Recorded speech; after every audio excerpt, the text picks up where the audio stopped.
What's going on, guys? Welcome to episode 4 of Fight Your Rival. I'm Mike. I'm Natal. And it's been a fun weekend.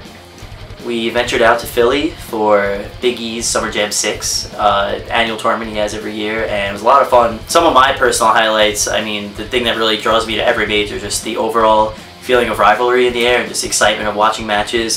This was Marvel pools. This wasn't even top 8 yet, or not even anything on stream. I think Moons from Long Island was playing DJ Quotient, like really awesome player from Maryland. Moons is kind of like a rising star in Marvel. He really came onto the scene pretty recently and been doing awesome at Big 2. He was able to take out DJ Quotient, which was a huge upset. And just being in that room with everyone, we were in Philly, but it was a lot, mainly the New York scene was there for Marvel, so to see all of New York have his back, and they all went nuts when he won. And then Moons immediately had to play Yipes. Broken Tier, IFC Yipes. So then the mood shifted even more, because then it went from, cross-state rivalry, New York versus Maryland, to Long Island versus New York City, a newcomer versus a legend. So to see all the kind of cool stuff happen just in pools, it was very exciting start to finish. It's not like you had to wait till top 8 for it to really be fun. It was one of many highlights. One of many. Yeah. What about you, Natal? Same as you, I have tons. Mine aren't really about Ultimate Marvel. Mine's about Virtual Fighter 5. Yes. I actually got to play against Hubs, which is the event organizer for the 3D portion of the Big E tournament. And, I did walk out 0-2, but it was a great match, and it was awesome. I knew going into playing VF, there weren't going to be so many people playing, so all the people we were going to play were going to be straight killers. Yeah. For the fact that I held my own and I did I think I did pretty well. Yeah. That was one of my main highlights. And besides that was getting my hands on that Dead or Alive 5 early build. That was very exciting. Yeah. That was one of the huge draws of SummerJam this year. Some of the guys from Free Step Dodge were there, and some of the guys from Tecmo, the actual company, were on hand to show off basically a near final build of the game, and it was really awesome to play. I mean, Dead or Alive was never my favorite game. No. I always had a lot of fun playing it with friends, kind of in a party setting, but playing DOA5, I could really tell that Team Ninja and Tecmo want this to be a real tournament game. Yeah, I agree. It has this weightiness to it, more akin to Virtua Fighter, where it feels like just more balanced and overall more solid game. You could tell they really worked on it, because the demo that came with Ninja Gaiden 3, the game moves a lot faster than the build that we played at SummerJam. The one that came with Ninja Gaiden felt like Dead or Alive 4 and the other prior ones, but this one really did have, like you said, that weightness to it. Not in a slow molasses way, but like there was a weight to the game. Right, exactly. And I was really impressed. They threw a pre-release tournament, free to enter, so maybe like 120 something entrants. It was crazy. But I was really impressed with just the skill level already. I mean, I'm sure a lot of guys just retain their skills from DOA4, but to see people play the new game this impressively was really cool. One thing that was really awesome, I mean, I've never been to a DOA tournament. I don't really know much about the DOA community, and it turns out they really do have a very passionate community, at least the people that showed up for SummerJam. Everyone was super nice, super welcoming. I had a tournament match with Matt, who I believe is one of the Free Step Dodge guys, and while he was kicking my ass, he was asking me how I was enjoying the game. So I think they really care about bringing people in. Just really nice guys. We got to talk to Virtua Pi and Rakudo, two well-known members of the community, and they're super nice. They seem super pleased with the game. Yeah, they do. Like everyone there, if anyone are the people to impress, it's them. They're the people that have stuck with the series. So if they're happy with it, I think it's a good sign. We'll be happy with it. Exactly. They're happy with it. And besides Virtua Pi and Rakudo, like we said earlier, we got to talk to Team Ninja's own Tom Lee. He was actually at the event, and shout outs to Tom Lee for taking the time to have this interview with us. He basically goes over everything in the game and the overall direction and how they want this game to be presented and viewed by the fighting game community. Team Ninja wants to create a more mature game, and it definitely shows in DOA5. It's got the jiggly boobs, it's got like the pretty girls. That's mature.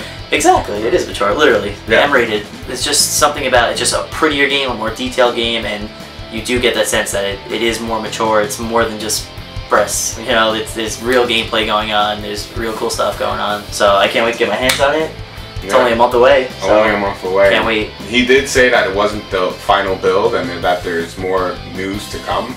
Yeah. But I didn't think it was going to come this fast, this prematurely, because just recently a photo was leaked of the new character for Dead or Alive 5. Her name is Mila. We really don't know much about her. We just have this picture.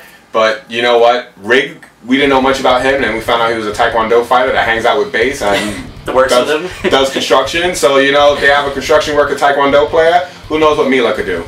Yeah, I mean, just from the screenshot, she seems like more of a tomboyish fighter, which is a nice breath of fresh air in a way. She might be the only girl not showing off her goods. I'm looking forward to seeing how she fights, seeing some videos. Excited. And see what other special guests get into DOA5. Yes, hopefully it's us. Hopefully we're the final 2 characters. Just before we get off the topic of Summer Jam, I just want to give a huge shout out to IFC Yipes. Yes. I mentioned it before. I was just really excited that he finally won Marvel, took a big Marvel major. You know, almost everyone knows who he is. He's a huge personality, commentator in the scene, legendary Marvel 2 player, and it seemed like he just never quite got there at Marvel 3, always placed highly, and he had a really awesome set with Chris G, who we pretty much knew would be in Grand Finals, and I'm just super proud of him. I really loved what he had to say after that match. Yeah. You could tell, like, he knows the game is bullshit. He knows that it isn't the best fighting game out there, but you know, still has to represent that he is part of Marvel. Yeah, he's the hype of the game. One of his infamous catchphrases are in Marvel 3. So. And I like that, how he promised his mom he'd bring home the rent money. And he did it. So, he did. Not only a great player, but a great son. Yeah, man, besides being a great player and a great son, there's one more thing I almost forgot to mention about SummerJam was the huge Persona 4 arena turnout. Yes. Good job, everybody. They had over 150 entrants for Persona 4 Arena. I was in Pool 2 and it took about almost 4 hours for Pool 1 to finish, just so I could finally play in my pool, and there were 4 pools in total. So I don't know how long the other people waited, but guys, keep supporting the game. You know, we all know I'm not the biggest Marvel fan, and in my opinion, this is the Marvel killer. No offense, Yipes. Congratulations on Marvel. You deserve it. But no more Marvel. Let's go into Persona 4 Arena and let's do it, guys. Next major, 500 people sign up. You never know, it could happen. Yeah. And I'm just happy to see a game blow up right away and stay blown up. It was kind of a rough year for fighting games because Cross Tekken came out. It was awesome. You know, like, we loved it, but the community just kind of hates it. Skullgirl, same thing. It had a great start, sold really well, and then when people discovered kind of the broken things, the patch hasn't come out, it kind of died down. So to see Persona come out about a few weeks ago, and it seems like it's staying on top. I mean, it's still doing great at Big 2, which I didn't even think would happen. Yeah, me either. I thought it was only going to be a 1-2 week thing. I thought it was, I thought Big 2, if it's not Capcom, it would just die out, but people really love it. So props to the Persona community. If you haven't tried it yet, definitely give it a shot. And anime community, be happy when your games is finally popular. Yes. Be happy. Be happy. Enjoy it. People want to play your games. Be welcoming. Bring new people in. Yes. I guess you could say this past weekend was very exciting, very tense, lots of action. There's a really exciting event coming up, put together by Ultra Chen TV and I Play Winner, called Aftershock. It's going to be a really, really exciting team exhibition in KOF and Marvel. Yeah, it's going to be 8-on-8 Marvel and 5-on-5 in KOF 13. It's going to be in the University of California on September 15th. And it's NorCal versus SoCal. Yes. So yeah, like I was saying before, the spirit of rivalry is one of the coolest things. And so this is going to be massive. Last night on Ultra Chen TV, James Chen and Ultra David actually announced the roster for NorCal. And it's a pretty interesting roster. Some obvious ones, some surprises. I mean, first name announced, Big Whoop, Filipino champ. Yeah, we all do it. Evo 2012 champ. He's the best in the world. Yeah. You know, you can argue who's the best Marvel player, but he is easily one of the most consistent, even in a game as crazy as Marvel.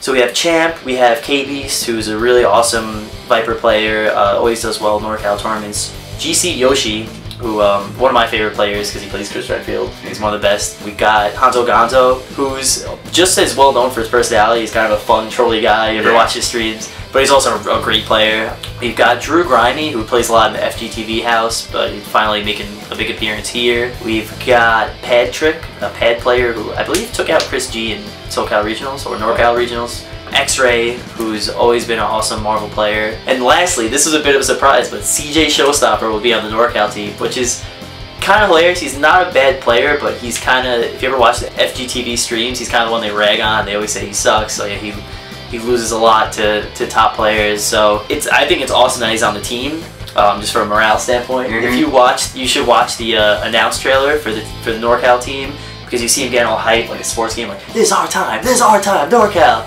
So just to have him on the team for that, and if he does manage to take out a SoCal player, I think they'll be so completely mindfucked that it might win. Yeah, it might win the whole set for him. Dormammu might just show up and blow everything up. And so next week, we'll find out who's on Team SoCal, who I think even though as many surprises as there were on the announcement this week, there's a few obvious names that really should be on the SoCal team, in my opinion. Yeah, Combo Fiend. Yeah, definitely Justin, even though he's technically from New York, and I feel like his Marvel 3 career started in SoCal, and he's kind of known as a SoCal player now. Battle Opera champion. There you go. Literally a world champion. Infrit, Evo finalist. Killer Kai, who also went to SBO. Fnatic and Knives, the AGE team. I mean, they're pretty much anyone you watch in the run back. I could see half those guys competing for Team NorCal. I think a good counter to NorCal CJ Showstopper would be Martin, because he's a very, he's from kind of everywhere. He kind of goes place to place, but he's been in SoCal as of late, and I think he is a really good player, but he's also that kind of crazy, trolly personality. I'm sure they'll get the best of the best for commentary. I'm sure Magus will be there. I'm sure we'll get a good mix of NorCal and SoCal commentary from, you know, of course, Ultra Chen and, you know, all the guys that we're used to hearing from. People we should just fly Yipes over. Yeah. Why not? I will donate to that. If it was Yipes and Chris Matrix doing it, it'd be perfect. I would donate to their flight expenses just to have them commentate that. Yep. Which, by the way, I hope there's a curly mustache soon. Yipes did tell us there is one coming at the end of September. Once all the tournaments die down, all these crazy events going on. I think that does it for this week. I think that's it. Yeah. So thank you guys as always for watching. Next week, you know, I want to do another first to 5, but what should we play?